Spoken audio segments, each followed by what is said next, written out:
Welcome. Appreciate it. Good morning. Well, it's great to be here again and to be able to share some insights, kind of looking at what you find when you start to pulse associates, especially a large group of associates. As you can imagine, we were at that point in time asking one question, the Tiny Pulse way, to 160,000 associates every week for the first 6 months to set our baselines, and then, built an ongoing way of pulsing. So you can imagine that there's a ton of data. And what I want to do today is to kind of take, and Scott's talk absolutely links perfectly into this, to look at when we start to think about engagement and culture, how much of that is tied to leadership behaviors. And today we're going to focus on a behavior called continuous listening, which is not just about how we relate to people individually, but also organizationally. How do we make sure that we're listening? So let me ask you this to start with. How many of you believe that business outcomes, all the things we measure, are directly related to associate engagement and culture? Okay? When you start to think about where we spend a lot of our time and a lot of our discussion, what are we focusing on? Business outcomes, right? Okay, shareholder value, what's happening. And I'm not saying financials and those metrics aren't important, but one of the things is, if we really do believe that it's the cultures we create and how engaged our associates are, why aren't we spending more time to ensure that we have those kind of cultures that then make people want to take care of customers in a significant way? So I'm going to start with just a framework to kind of think about. And again, goes really well to what Scott said, is that in a healthy organization, you're going to see alignment in these 4 areas. That values should drive behaviors. Behaviors, and particularly leadership behaviors, then drive the culture. Okay? And that if we have the right culture, again, with engaged associates, then the outcomes tend to take care of themselves. And I'm not being short-sighted to say there aren't other things that we focus on, but today really want to spend time getting you to think about behaviors and culture and how the two go together. And how can we, many of us who focus on culture and engagement, help the organization integrate those things into truly understanding and driving business outcomes, which we all have responsibility for in our roles. Now, let me ask you this. Anybody ever worked for an organization where they said their values were one thing, but the leader behaviors did not reflect the same things? All right. What's broken down already? People tell you we're one thing, and the realities become something else. And who do we look to see what the realities are? Leadership. And when you see the two don't go together, what does it do to your own engagement? Right? Down, right? Gosh, they're saying all the right things, but the behaviors don't align with the values. And to me, all of a sudden, you have eroding trust. Because when words and behavior don't go together, there's not trust, right? And then when we have the kinds of leader behaviors we need to have to drive culture and then to lead into outcomes, that again is where the framework is, and where many of us in the roles that we serve in have an opportunity to really focus by developing the behaviors, focusing on the behaviors, and looking at the outcomes. So one of the things we want to talk about is, how do you know what behaviors impact business outcomes? Well, I would say to you, when you use tools like Tiny Pulse to listen to your associates, and I'm going to talk about in a little while, listen to your customers, it is incredible. You have the data right there to know a lot of the things that you need to be focusing on. But the data by itself is not enough. Because once you have the data, and some of you who have implemented, Tiny Pulse or other things, many times we'll find out at the very beginning, people are so excited. You tell the leaders you're getting ready to put it in, then you put it in, and they start to get data and feedback. And I really believe that then that feedback should be leader-led, not HR-led.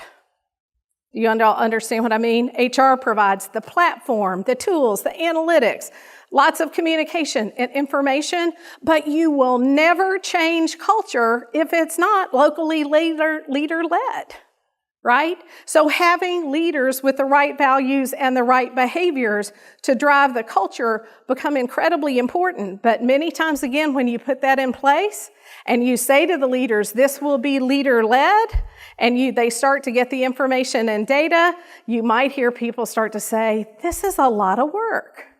Have y'all heard that? This is a lot of work. And what I want to say is, gosh, think about what you're saying. To take some time every time you pulse and take that feedback and share it and communicate with it and read all those comments and figure out what you need to do about it. Really, that takes too much time? We've got it backwards. Those are the very things we should be doing because those are the things that are going to drive the business outcomes. And you have so much data right in front of you, it becomes incredibly important. All right, so values, and I'm not going to, Scott talked a lot about this, but one of the things that really becomes important is to understand that it is the values and the behavior together that then impact what our associates see, what they start to feel themselves, and what starts to become important. The behaviors are the actions that we take. Again, we can have all the right words, but in our behaviors, what do our associates see? How do they start to impact? And really, do you care about me as an individual? And when we start to look at behavior, I want you to think about this. And no matter how you gain feedback from your associates today, how many of you would say that some of the key things we continue to hear about is how we do or don't communicate, right? Do associates understand the changes that we're going through? Do we pay attention to people, again, as individuals? And all of the things, when you start to think about it, I would encourage you to consider what percentage of time every day do you spend in communication with another person? How many of you would say greater than 80%? 90%, right? So the way we communicate becomes incredibly important, and one of the things that we need to talk about that becomes really foundational is how we listen. And so we're going to spend some time talking about how do you create a culture of continuous listening. And I love this quote. The most basic and powerful way to connect to another person is to listen. Just listen. Okay?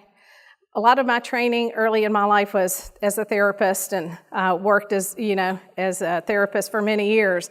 And one of the things that becomes so basic in our training is the opportunity to help people feel understood.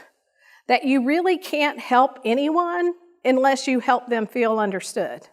And the second piece is that they are the ones who have the answers. It's we who support, connect, and help people find their answers by providing the kind of support and listening as a foundation. So why does listening, in a sense, become so difficult, and why would we need to be talking about something so basic? And I really believe it's because in the way that we continue to move quickly in our worlds, we're not really stopping to take the time to listen. And I will tell you, honestly, in my career, the most exciting work I've ever been involved in is this work around measuring what associates are feeling in real time. In real time.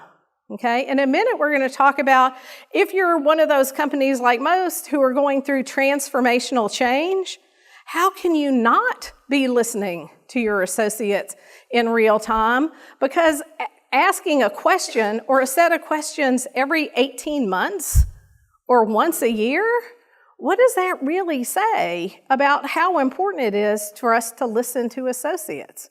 Right? So I'm a huge believer, and the data that I'm going to share today, just in my experience around things, supports that not only is it important to our associates, but it absolutely links to business outcomes. So we have two things I want you to think about. Many of you may be here because you're thinking about how do we listen to our associates, right? And if you're going to pulse, how are you going to do it? How often are you going to do it? What questions are you going to ask? All of those kinds of things. Well, one of the things I'd consider to you to think about is maybe one of the greatest pieces of information you can start to have is how does the way in which your associates are feeling and their level of engagement impact customer satisfaction? And what we started to do in the past was to take the information we were getting from associates was so important. We were like, we need to be asking customers at the same time. So we started pulsing customers at the same time we were pulsing associates and have been able to kind of look at the relationship between the two and what were the drivers, the things that meant most to associates that were actually driving the outcomes that our customers would see. And I'm telling you, it is incredible to start to see the linkage between, again, how engaged an associate is and the kind of perception that your customers start to have based on their interactions, again, with your associates. So I'm going to get us to play a fun video here to look at a little bit about listening. And what I want you to think about is how often our biggest tendency is to go out and try to fix things, but we really have missed a huge step, and that's helping people feel heard, understood, and listened to. So we're going to roll this. It's just, there's all this pressure, you know? And sometimes it feels like it's right up on me and I can just feel it, like literally feel it in my head, and it's relentless. And I don't know if it's going to stop. I mean, that's the thing that scares me the most, is that I don't know if it's ever going to stop. Yeah. Well, you do have a nail in your head. It is not about the nail. Are you sure? Because, I mean, I'll bet if we got that out of there... Stop trying to fix it. No, I'm not trying to fix it. I'm just pointing out that maybe the nail is causing... You always do this. You always try to fix things when what I really need is for you to just listen. No, see, I don't think that is what you need. I think what you need is to get the nail See, you're out. not even listening now. Okay, fine. I will listen. Fine. It's just... Sometimes it's like... There's this achy... I don't know what it is. And I'm not sleeping very well at all. And all my sweaters are snagged. I mean, all of them. That sounds really hard. It is. Thank you. Ow! Oh, come on. Ow. If you would just... Don't... Try to see things my way. Do I have to keep on talking till I can go on? So it's not about the nail, right? But it's truly a great opportunity to look at what it means to feel heard and understood, right? And many times, again, we want to go to what are the results? And let me just give you an example. If you pulse associates and even in open-ended comments or a question, one of the things you start to hear from associates is, you know, we would like to have better lighting in our parking lots. I'm just making up something here, right? And so you hear the feedback and you just go put lighting in the parking lots. So you heard what they said and you responded. What was the missing opportunity? To say to people, you told us that one of the things that was really important to you was to have lighting in that parking lot, and your safety is really important to us and something that we care about. So what we want you to know is in the next, I'm making up something again, 60 days, we're going to be installing lighting into the parking lot, but it's because of what you shared with us, that it's something that you value, so it should be something that we value, and it's something that we're going to attend to and respond to. If you haven't helped the person feel understood, and the group feel understood, and you go immediately to just fixing things, you have missed an incredibly important way of engaging and aligning with your associates when, again, they have the opportunity to feel heard. So when I ask you to reflect for just a second and ask you today, what engages you where you work? What comes to mind for you? And don't worry, I'm not going to go around and ask, but what comes to mind for you? And for how many of you were one of the three following things linked to what comes to mind for you? The extent to which you feel valued, the extent to which you feel recognized, and do you have an opportunity to learn and grow in your environment? And is that important to the company? Can I see some head nods? Any relationships between the three? So what I want to say to you is, when we start to think about pulsing and listening, we have the opportunity to do all of the above, right? When we pulse, it becomes our opportunity to listen to what our associates are saying and to help them feel valued. And I'm kind of sharing here what some of the elements of a learning organization do. And one of the things they do is always have mechanisms to listen, to question, to gather information.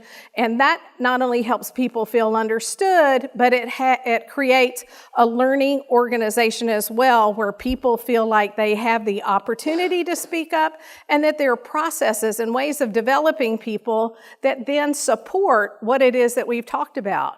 The biggest surprise for me when we installed TINYpulse is the following.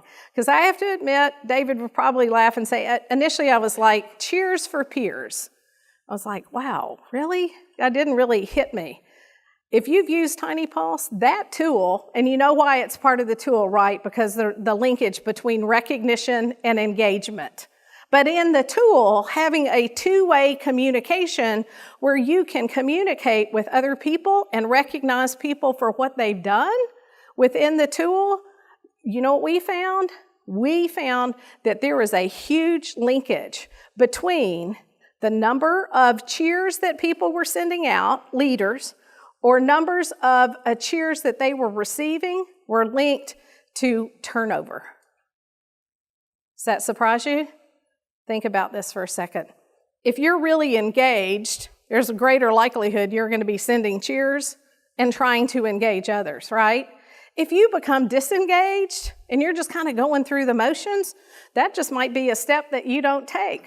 The other thing is when people start to receive cheers and are hearing that kind of feedback, not only does that become important to them, but it becomes an indicator to you that lets you know who are the people in leadership whose behaviors are being valued. And in the TINYpulse tool, the opportunity to look, I promise you there's huge validity with this, on the leaders who are receiving and giving cheers. And those who are really impacting engagement, it'll sit out there right in front of you. You start to look at the names and the data, and you're like, wow, this makes perfect sense. And what it goes back to is it's because that person is engaged. So I wanted to kind of share with you some, again, lessons from learning. And there's a quote I love that says, listening equals learning. And the more we listen, the more we learn. So in the experience of spending time listening to a large number of associates, here are some of the key things that really became important to see. Number one, many of you are probably, no matter what industry you're in, going through significant transformational change, right? Companies that are centralizing, companies that are reinventing, like Scott talked about, every 5 years, going a different direction. Reimbursement rates may be impacting how you have to run your business. All of those different kinds of things. How can you help associates through change if you're not paying attention to what's going on with them in real time through the change process, right? Because how do you know what to address to help them through the change if you're not listening ongoing to what it is that's impacting them through the change? And you all know this. This is just a linkage, but of putting two different kinds of models together. One is what starts to happen in personal change, and the other is what happens when you start to have organizational change. And when you start to get to the bottom of the curve, and you're having significant disruption, Okay? Now, disruption, that word always throws me a little bit because it sounds so negative. Disruption, just like we saw in the Uber CEO quote or whatever, actually becomes an area of great opportunity.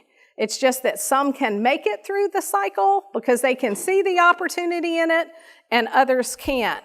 But this is what I want to ask you is, how would you know how engaged your associates are if you're in the middle of major transformation and you're just asking them once a year, how's it going? When you pulse, you have the opportunity through the change cycle to see, here's an example where you take a question. Here would be one. Our leaders do a good job of helping us understand why we're making the changes that we're making, okay? Ask it 3 or 4 times during a year, 18 months, whatever your cycle is, and re-look at the question and start to see what happens. If people are moving emotionally through the change like you would want them to, or you're doing a good job of it, then most of the time what you're going to see is your score is going to go down when you hit the disruption. But once you've been communicating and helping them understand what it is that's happening and how it's going to impact them, then there's a great opportunity to watch those scores go up. Have done this several times on several key indicators, and you know what you start to find? The ones that are moving up and going, they come down, but come in the cycle, then to start moving up, that's probably not where you need to be spending your attention. But I promise you, you will find certain areas, here might be one. I understand how the changes that are being made in the organization are going to impact me as an individual. Line of sight. Right? Well, if that score stays stuck, you automatically know what your interventions need to be, right? And when we go back to leader behaviors, what do the leaders need to be focusing on is helping their associates understand what is it that's going on and how is it going to impact me? Because everyone wants to know that. And again, what I'll say to you is I am truly not a believer in the traditional surveys at all anymore by themselves. I believe you can use traditional surveys along with pulsing and really be able to get a comprehensive way of looking at things, but to have the one-time survey, we're talking to millennials who are used to getting immediate, real-time feedback in everything they do, and they don't communicate like some of us who, may have been around longer. They don't communicate in the same way. So to not listen to them in an ongoing basis or whatever is just such a huge miss. But I would just say this to you, if you pulse, it gives you the opportunity to see the movement, what's impacting people, and where your leaders need to be spending time. What have we found? For sure, that continuous listening.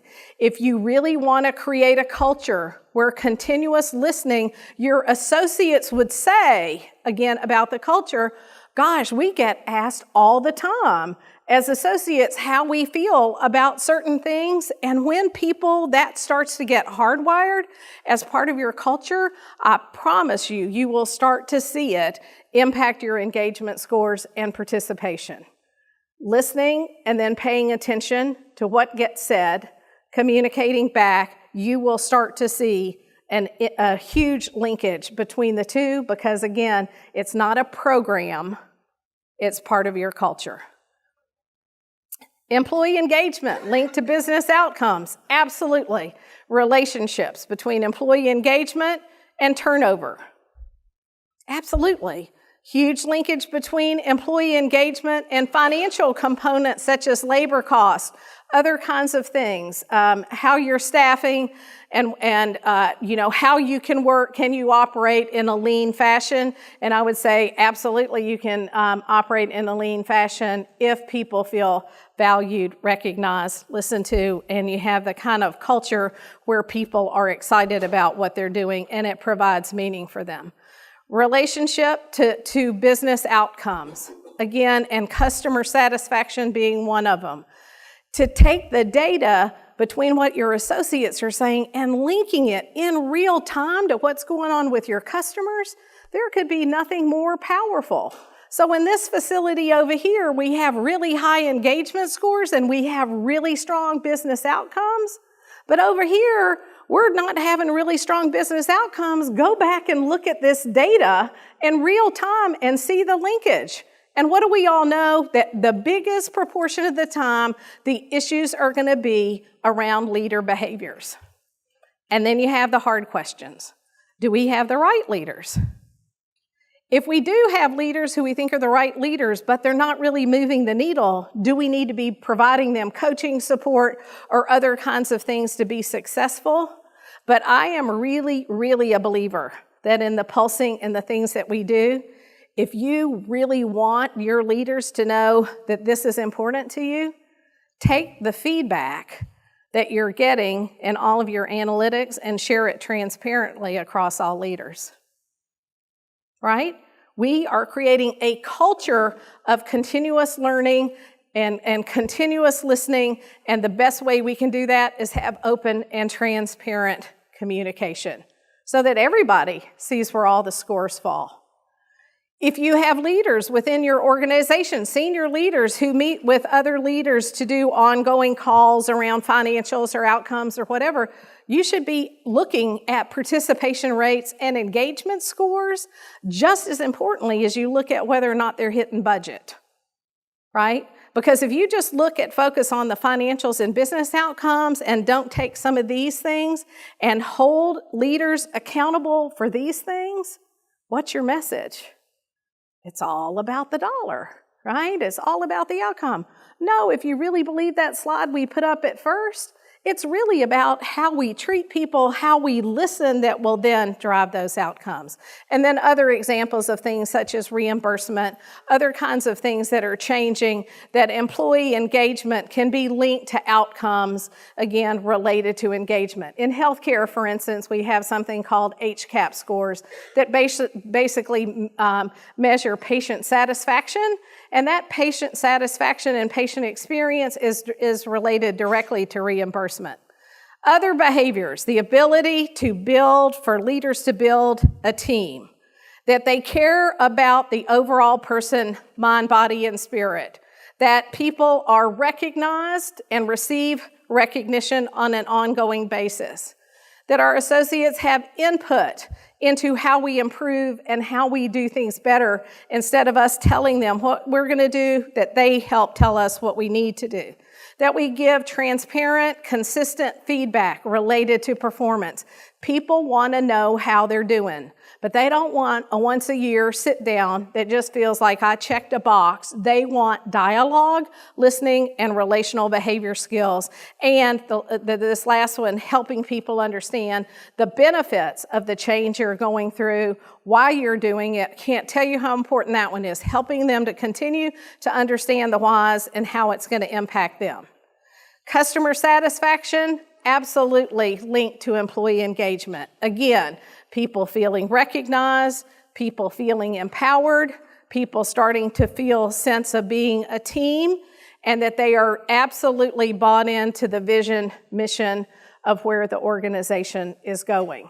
So as you start to look at these things, again, I would just say to you, are you taking the time to listen?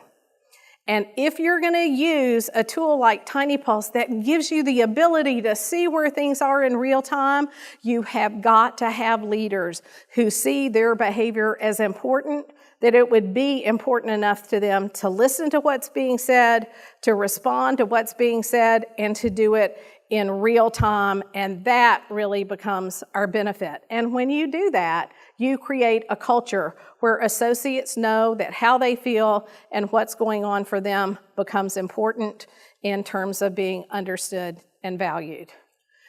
So I'm going to kind of share this as part of our discussion today. So I've talked about some of the foundational pieces around listening and how important it becomes. The second part then becomes, what do we do with what we hear? And our colleague, Megan Torres, will be spending time this afternoon actually spending time talking about responding and how we respond. But I would like to end this part right before we do a couple of questions with a quote, one of my favorite quotes that says, "I'd rather come out of any relationship with both of us standing tall than for both of us to be slumped over from one person having leaned too hard and the other having let them. Healthy relationships are about supporting, not carrying.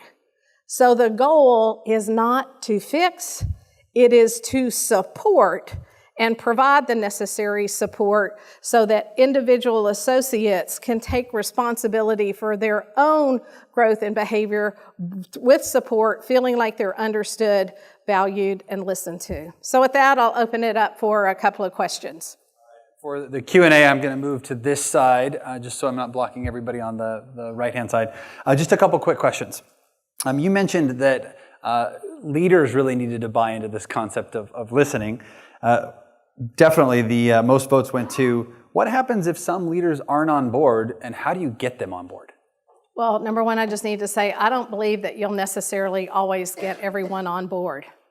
I think the question for me always becomes knowing the person, their personality, how they lead. Are they coachable or are they not coachable? If they're coachable, you put the time, energy, and focus on it. If they're not coachable, you might need to look and see whether or not you have the right person. But I do believe, and one piece I'll add to this is not only sharing transparent results, but if you really want to send the message that these things that we've talked about matter, engagement, culture, participation, those kind of things, link it to their compensation. We did, big. Link it to their compensation so that your words and your behavior go together. Those are a couple of examples. Great. Now, regardless of your role within the organization, can you give us an idea of some resources, books, places that you would go to teach people to listen with empathy?